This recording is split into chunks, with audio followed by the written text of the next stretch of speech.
Hello सबैलाई नमस्कार।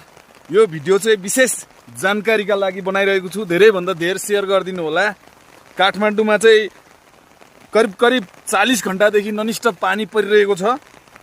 अनि काठमाडौँ भित्रिने अनि बाहिरिने नाकाहरू 3 दिनको लागि बन्द गरिएको छ। सोमबारसम्मको लागि जो जहाँ हुनुहुन्छ त्यही सुरक्षित बस्नु होला।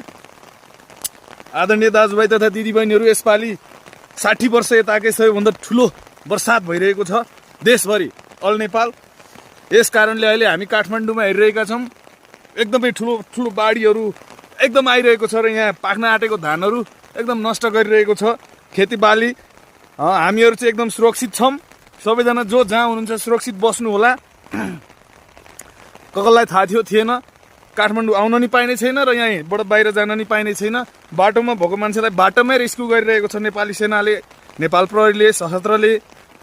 अनि अहिले यस्तो छ स्थिति। दसैँ सकिए लगत्तै एकदमै धुमधाम पानी पर्छ भनेर पहिले नै भनिएको थियो। जस अनुसार अहिले पानी धुमधामै परिरहेको छ। तपाईँहरू देख्न सक्नुहुन्छ काठमाडौँको स्थिति परिस्थिति गाह्रो छ।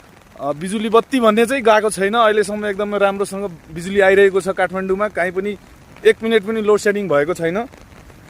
अन्य थप जानकारी गराउँदै गरौँला। सुरक्षित बस्नु होला देशभरि सबैजना।